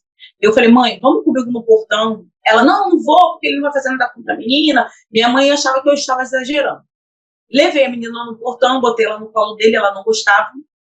Ela começou a chorar, não querendo ficar no colo dele, e ele insistindo para a menina ficar, e eu falando, não é assim que você faz com uma criança, ela só tem 1 ano de idade e tal, você não tem convívio com ela, não tem como você querer alguma coisa. E ele simplesmente, eu falei assim, você quer bolo, quer guaraná, quer salgadinho? Ele, eu quero. Fui lá dentro, peguei, enquanto ele estava, aí a menina pedindo para ficar no meu colo, eu peguei ela e falei assim, deixa ela no meu colo enquanto você vai comendo. E enquanto ele foi comendo, ele começou a mudar a personalidade dele, essa personalidade nojenta que ele tem. Ele tá dando para quem conseguiu fazer festa? Só piranha, só isso, só vagabunda. Aí começou a me xingar. E nisso que ele me xingando, eu com a menina no colo falei assim, Marcelo, fulano, eu não vou me aborrecer com você, porque eu tô com a menina. E eu não quero mostrar isso para ela. Para isso que eu me separei de você. Para não ficar num ambiente de agressão. Eu não quero que ela fique nesse meio, que ela tenha esses traumas. E nisso que eu estava falando com ele armou uma cabeçada para me dar. Nisso que ele armou uma cabeçada para me dar, ele deu na menina. E ele não satisfeito, ele já tinha dado na menina e ele quis me dar de novo. Então, quando eu comecei a gritar, tinha uns homens do outro lado da rua, que era vizinho da minha mãe, são vizinhos da minha mãe, que são uns babacas que não... O que eles fizeram? Eles não me ajudaram a ficar olhando. E eu falando, minha filha foi agredida, gente. Me ajuda, por favor. E chorando. Minha filha chorando, no caso. E eles pararam. E eu Eu lembro que eu corri atrás dele, consegui pegar na camisa dele que rasgou. Lembro que minha prima saiu de dentro de casa, que ela ouviu um barulho. Quando ela viu que eu estava indo em cima dele, minha prima foi em cima dele também. Mesmo não querendo saber o que tinha acontecido, minha prima sabia que ele era covarde. E ele conseguiu se desvencilhar da gente, fugiu. O namorado da minha outra prima foi atrás dele, tentar pegar ele. Mais uma vez, boletim de ocorrência, a polícia correu atrás dele. Nesse dia, a mãe dele segurou ele dentro de casa. E eu fiquei assim por um bom tempo com ele. Eu saía para trabalhar cedo e eu ia trabalhar e deixava lá na creche. Eu pagava caro nessa creche. Eu pagava caro na creche, pagava caro em aluguel, as coisas da minha filha também. Sempre foi tudo comigo, como até hoje comigo. E eu era atazanada ainda por ele na rua. Ele me agredia na rua com a menina no colo, eu indo para a creche, aí eu saía, eu deixava a menina na creche, ia machucada a trabalhar. E eu fiquei por um bom tempo assim, ele me encontrando na rua, me agredindo, eu indo para a delegacia, fazer boletim de ocorrência, a polícia não fazia nada, até que eu fui me cansando.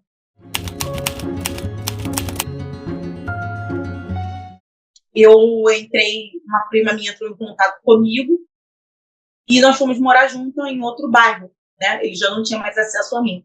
Ficou um tempo sem ter acesso a mim, essa minha prima me ajudando, até que depois de um tempo, essa minha prima, ela não queria mais me ajudar, e ela falou assim, minha prima, olha só, toma um rumo na sua vida e tal, mas eu queria que você saísse já, eu queria que você não ficasse mais na casa.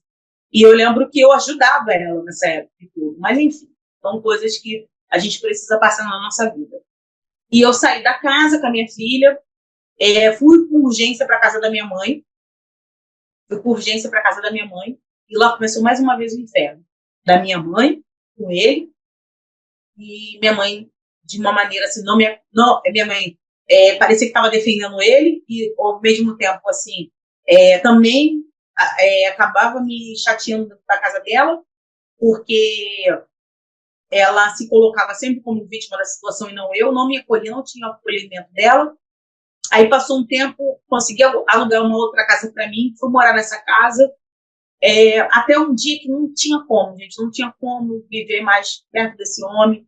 Ele me atrapalhava em tudo, ele estava tentando de todas as maneiras fazer eu perder o emprego, porque ainda mais que eu tinha uma filha, que era para poder viver na dependência dele, até que eu me mudei, né, e não querendo voltar mesmo, ele achava que por eu ter tido uma filha com ele, e foi por conta da minha filha que eu larguei ele, porque até então eu era uma idiota, e ele odiava a filha, porque a filha que parece que abriu meus olhos, né, para poder não viver mais aquele relacionamento.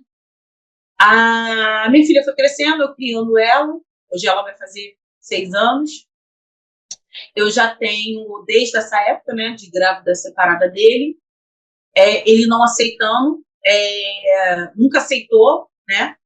Agora, devido a processos que ele conseguiu aceitar essa questão, e eu lembro que ele botava mulheres para poder falar comigo no telefone, porque ele contava uma versão que eu estava atrás dele e eu não deixava ele ver a filha. As mulheres me xingavam, me ameaçavam de morte, de me bater na rua. Foi quando eu comecei a procurar, tentar processar, para que não acontecesse isso comigo, né? Eu comecei a temer pela minha vida, porque ele andava com umas mulheres esquisitas. E nesse meio tempo dessa desordem toda, eu descobri que ele fazia coisas, né? Algumas coisas que eu nunca soube desde o namoro. Eu descobri que ele estava com essa mulher que eu descobri da traição dele desde quando a gente começou a namorar. Ele já tinha caso com essa mulher porque ele traiu a primeira mulher dele com essa mesma mulher. E eu lembro que depois de um tempo só sentia pena, né, das mulheres, como eu tenho até hoje, de se relacionar, porque assim é um bombardeio de amor, né? Você é bombardeada por uma avalanche de sentimentalismo, de presente, de muita atenção, e saber que a pessoa não é nada disso, saber que a pessoa ela vai acabar com a tua autoestima, ela vai acabar com quem você era. Eu lembro que eu era uma pessoa, para os meus amigos, com os meus amigos, eu tinha um sorriso muito fácil, eu tinha um sorriso muito largo, eu era assim muito dada para os meus amigos.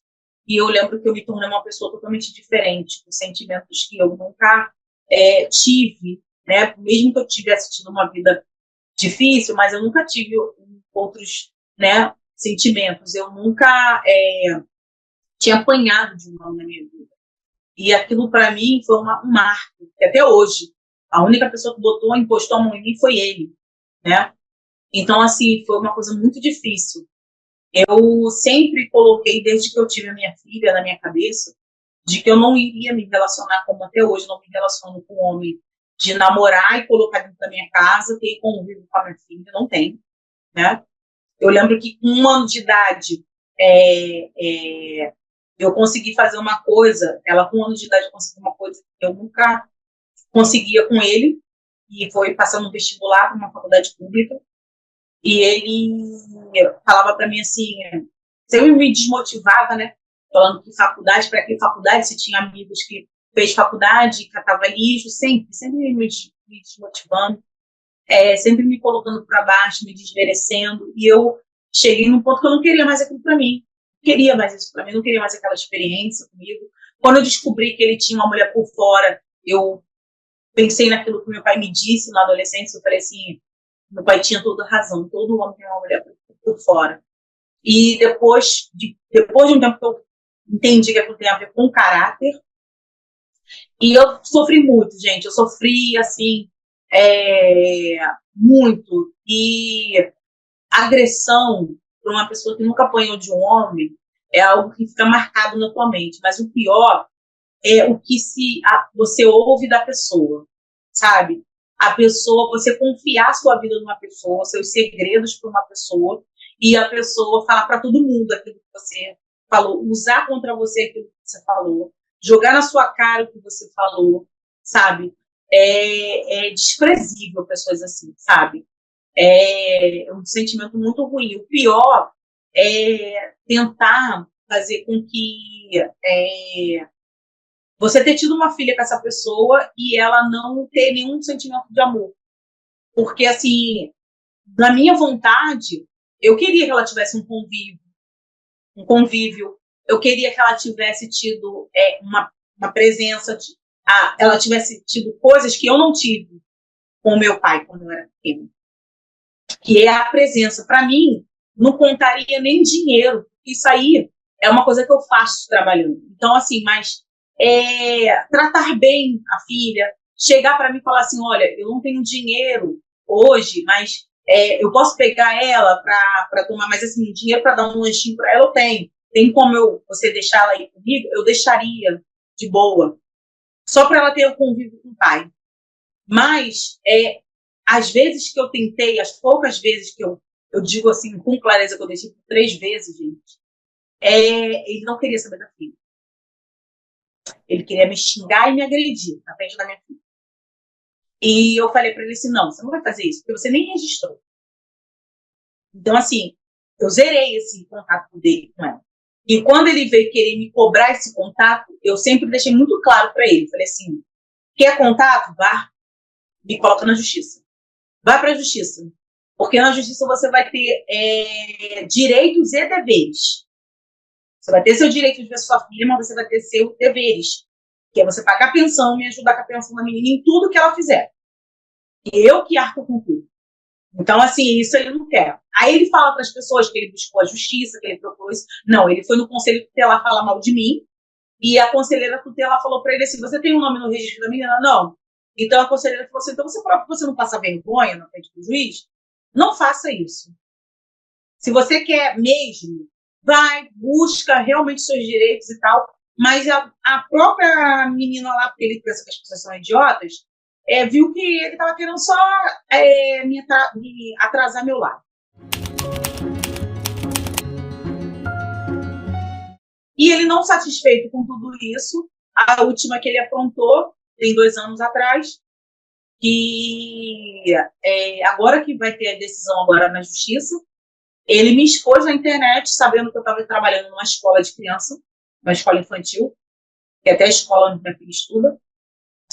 Ele me colocou uma página daqui, dessa cidade, de 50 mil seguidores. Ele botou nessa página que eu era Garota de programa contou um relato de uma história mal feita, falando que, e no por fim ele falando que que eu me vendia para poder criar minha filha, e que ele já procurou a justiça, que a justiça está me caçando atrás de mim, e é tudo mentira, tá, gente? Por quê? É a história que ele conta para as pessoas. O que eu fiz?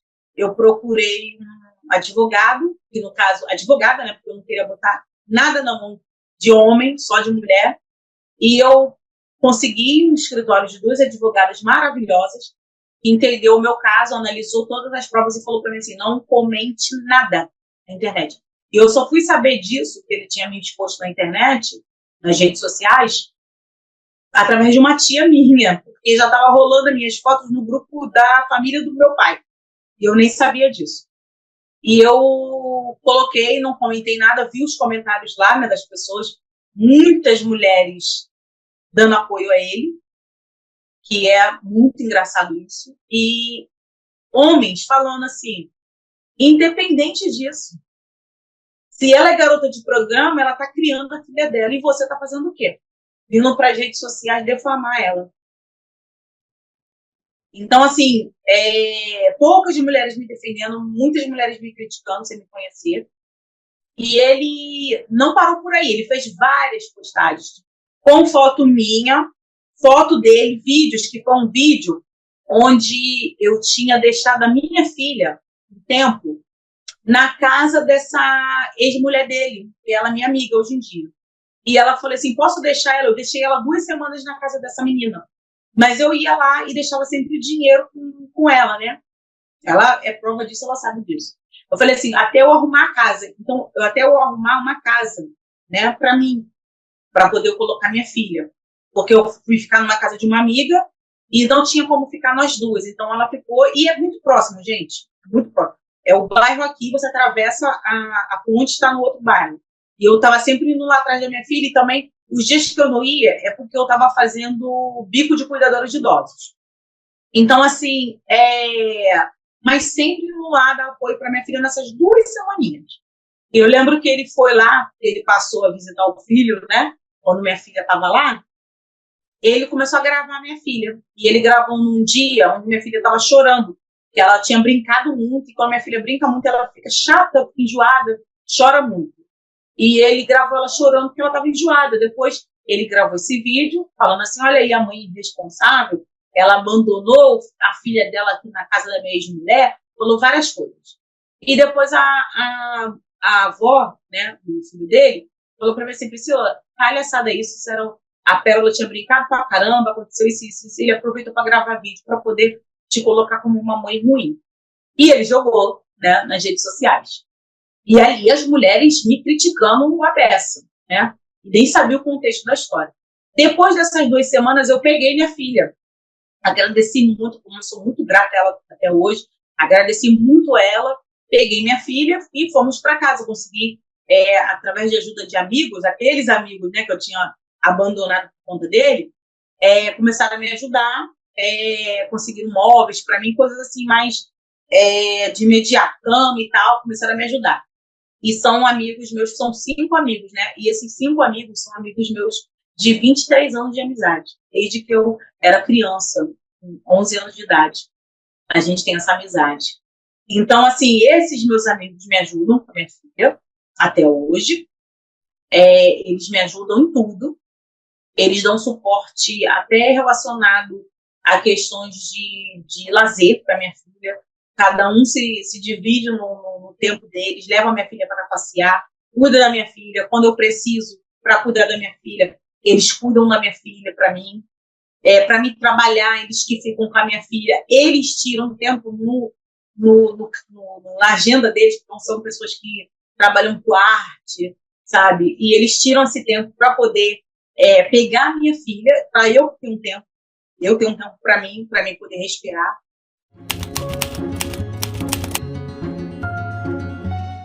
Minha filha é uma criança muito feliz, ela é muito amorosa.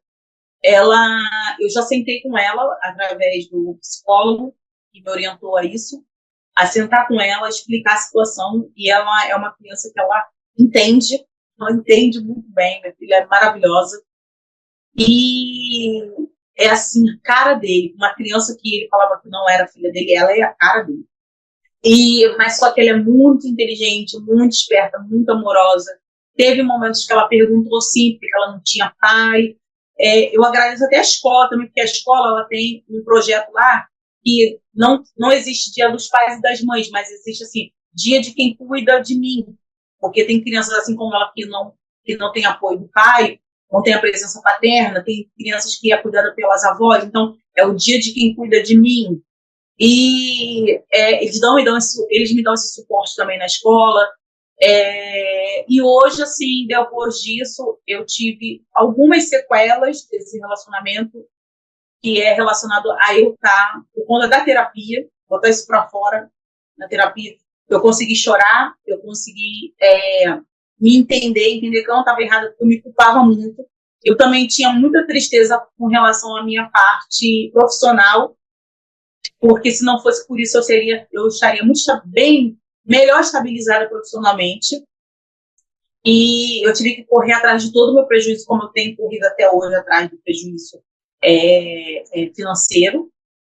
Eu tive muita perda financeira, psicológica, física, porque foi uma coisa assim que eu engordei muito depois desse relacionamento.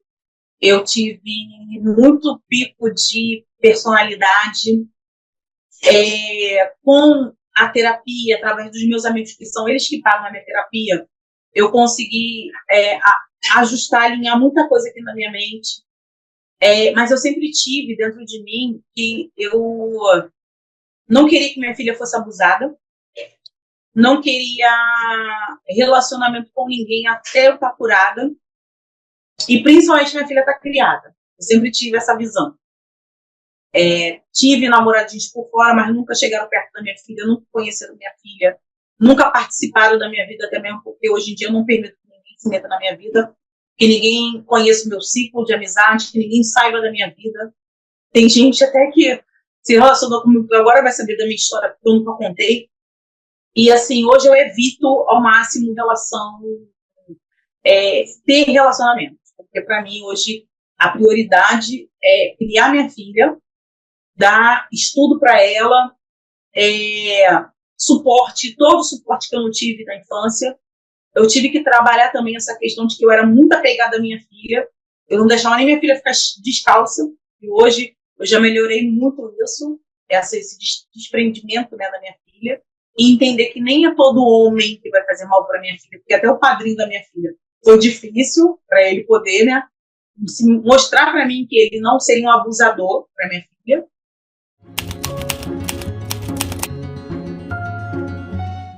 Eu só quero hoje que ele pague na justiça, relacionado ao que ele me fez passar, com questão de exposições mentirosas, caluniosas, e eu já estou vendo que isso vai acontecer, né? Porque já está quase o juiz já batendo martelo a meu favor. Eu tive que recorrer, porque a justiça, o juiz não togado, ele tinha entendido que, como a justiça sempre praticamente entende que você não que eles não têm nada a ver com o que acontece com você relacionado a agressões físicas, mas eles só tomam partido depois que a gente morre. Isso é uma questão muito falha no Brasil, porque a Lei Maria da Penha, ela é um papel, sim, e ela é uma lei muito boa, mas na prática ela não funciona. Por quê? Muitas das vezes eu chamei a patrulhinha e ela não veio até mim, ou então demorava muito para chegar. E teve uma vez que elas não vieram e a desculpa foi assim, porque teve um assalto em curso, a gente não pôde ir. E eu sei que agora que isso não pode acontecer, né? E também questão de você na delegacia. Gente, eu tenho muito boletim de ocorrência. Eu tenho muita medida protetiva. Muita. E o cara passava assim na minha cara e falava assim, aí, vagabunda, cadê a justiça que me prendeu? Tô aqui, ó. Meti o pé em mim, me batia de novo. Ele vai lá na delegacia de novo. E eu era destratada dentro de delegacia. Hoje, não mais, porque, né? Hoje você já pode expor, já tem essa questão de você ter mais voz. E eu era, assim, tratada assim. Eu lembro que uma vez, a única vez que eu fui bem tratada dentro da delegacia, a não ser que fosse com as minhas advogadas, de um inspetor falando assim para mim assim, legítima defesa não é crime, tá? Eu acho que é só assim que você vai obter justiça. Ele falou desse jeito para mim. E eu fiquei pensativa naquele dia, sabe? E eu falei assim, será que é eu ou ele para poder acabar esse inferno na minha vida? Eu cheguei a pensar nisso. Porque eu parava muitas das vezes para pensar e falava assim, por que, que ele não me deixa em paz? Que loucura é essa que ele tem por mim? Mas para mim era uma loucura que ele tinha só por mim, mas não era. Ele tem esse comportamento com qualquer mulher. Ele não aceita perder. Ele é ruim, sabe? Eu acho que ele só não vai adiante em muitas coisas que ele, uma morte, por exemplo, porque ele é muito covarde para tal. Então, eu acho que através desse canal aqui, eu queria muito que meninas que estivessem namorando, que estivessem noivo ou até casado e não tenha filho com essa pessoa, não embarquem nisso. Que se identifica com esse comportamento dele, vê esse comportamento dele no seu cônjuge ou no seu namorado, seu noivo, não siga nessa relação, porque você vai sofrer. Eu ainda estou aqui para contar história. E tem muitos que não têm história para contar. Não pode estar aqui no canal contando a história dela. Porque ele me agredia mesmo, ele ia. Eu lembro que eu trabalhei no consultório médico. Ele ia lá, me agredia fisicamente. Ele fazia um inferno da minha vida. Ele me deixava no ponto do ônibus e falava assim: você só vai sair desse ponto do ônibus quando eu for te buscar. Gente, eu ficava 2, 3 horas no ponto do ônibus esperando ele. E aquilo dali, para mim, eu tava numa vida assim, eu queria sair, mas não tinha força para sair. Porque ele tinha um domínio muito grande mental comigo, muito grande. Ele me fez muito mal, muito mal. Até hoje, eu ainda sofro as consequências, fisicamente e mentalmente, desse relacionamento. Então, assim, até eu entender o que eu estava vivendo, o que foi aquilo que eu passei, eu tive que estudar, eu tive que me abraçar mais a causa da violência doméstica, eu tive que ver relatos de pessoas, eu tive que conversar muito com o meu psicólogo, com os meus amigos. Eu não tenho coragem de falar com os meus amigos determinadas coisas que eu passei, porque é vergonhoso para mim. Eu consigo hoje ainda não desabar, né, na hora que eu estou falando isso, por conta dessas questões de estar me tratando, de ter dado um tempo para mim, porque eu acho isso muito importante, você se dar um tempo, você se conhecer, se entender como pessoa, você poder se descobrir. Eu ainda estou me descobrindo depois de tantos anos, eu ainda estou me descobrindo, eu me descubro como mãe. A minha relação, eu e minha filha, ela sabe, é muito boa essa relação de ser só eu e minha filha dentro de casa. É muito bom ter esse tempo, se você se descobre como mulher, como mãe. Não me sinto sozinha, não me sinto nessa carência de querer já ter um relacionamento. Não sinto, gente, de verdade. Eu estou muito bem comigo. Porque hoje, para uma pessoa entrar na minha vida, ela que tem que ser merecedora de mim, por tudo que eu já passei. E a pessoa só vai saber o que eu passei se ela ver esse relato. Porque, do contrário, não vai saber. E até mesmo se vier a falar comigo, eu não vou querer comentar essas questões na minha vida. Mas, assim, por hora, até a minha filha já está com uma idade suficiente para ela poder já saber das coisas, enfim. Mas nunca uma pessoa dentro da minha casa. Isso é uma coisa que eu jamais faria.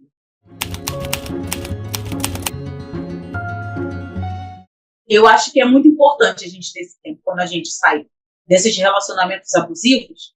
Eu acho importante você ter esse tempo para você poder se curar. Eu ainda estou em processo de cura. Não tem como eu me curar engatando outro relacionamento.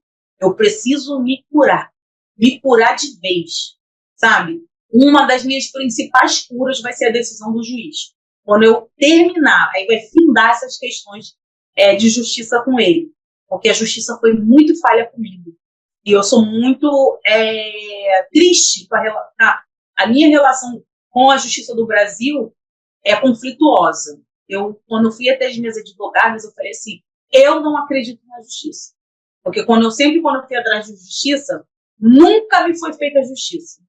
E eu entendo que, eu cheguei a entender que para você obter justiça, só quem vai obter justiça por você vai ser quem fica, porque você vai morrer.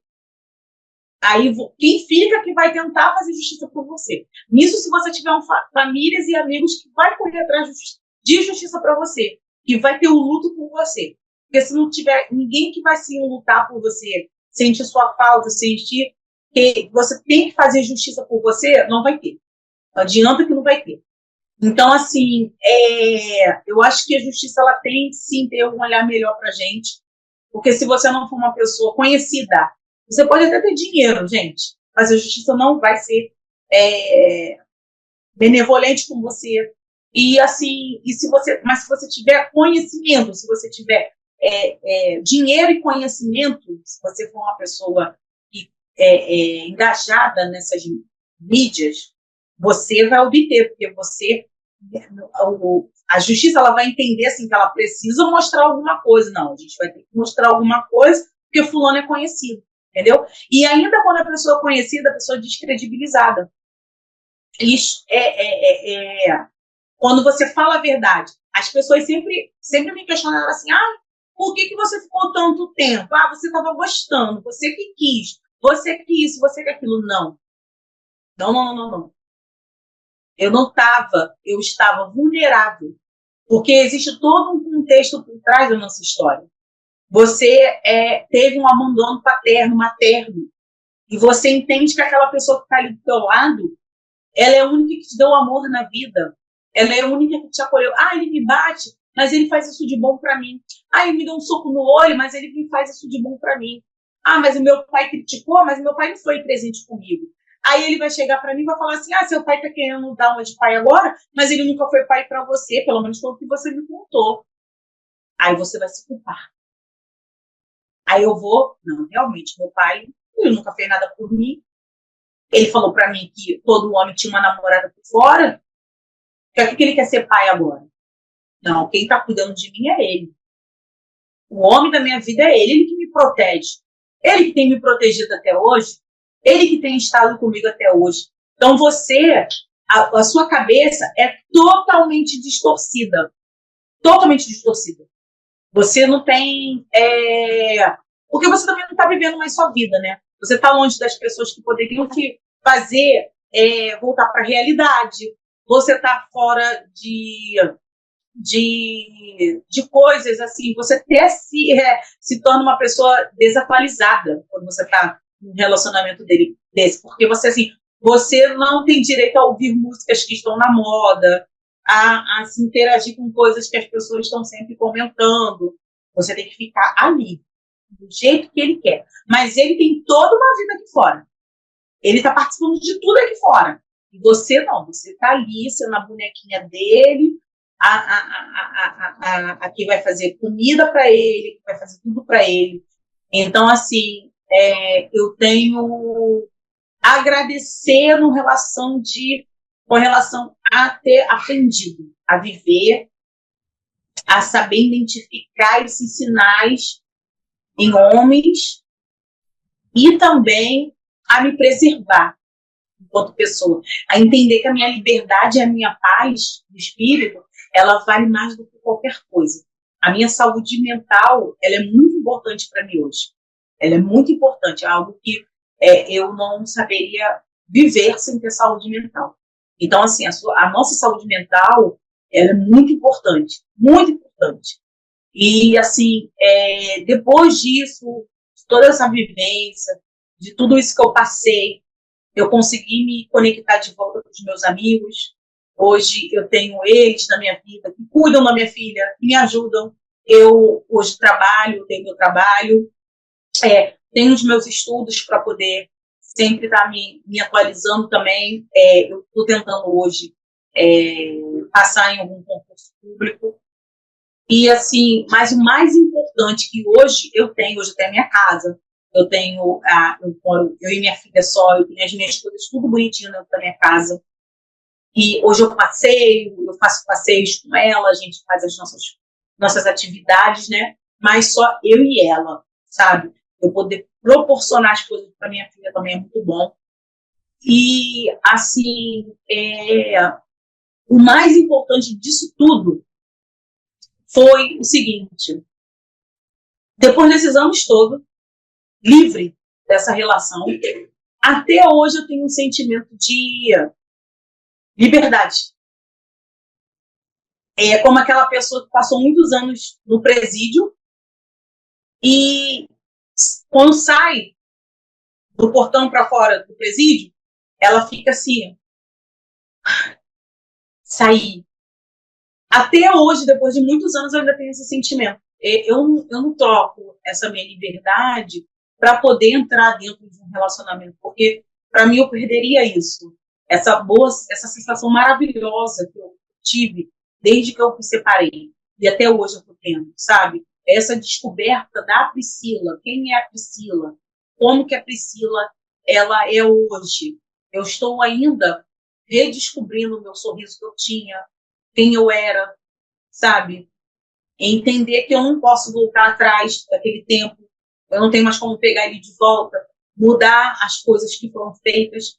O que eu posso fazer hoje para poder ter um sentimento bom, estar aqui gravando com vocês, para poder estar passando para pessoas que estejam na idade que eu tive, que lá eu tinha 21 anos, hoje eu estou com 36, e para que não caia nessa. Vou fazer 37 anos, não caia nessa. Principalmente de que ele vai querer ter filhos, eles vão querer ter filhos. Mas depois é um caos, gente. Não caiam nessa. Então, assim, procure não cair nessa teia. Porque hoje vocês estão cheios de informações. Eu queria de verdade ter tido essa informação. Eu queria ter uma Priscila aqui para poder eu ter visto o relato dela e não fazer a mesma coisa. Eu queria ter tido umas outras mulheres como contam os relatos dela para poder me orientar. Eu queria ter tido um adulto para me orientar. Falar assim, olha, eu vivi isso, isso, isso, é isso que você quer para a sua vida? Então, assim, hoje eu não troco a minha liberdade, a minha saúde mental e física por nada. Por nada. Hoje eu me dedico à minha filha, me dedico à minha saúde mental, a me cuidar, sabe, sempre. E é isso que eu quero. É isso que eu quero para mim, é isso que eu quero para outras pessoas que estão ouvindo esse relato.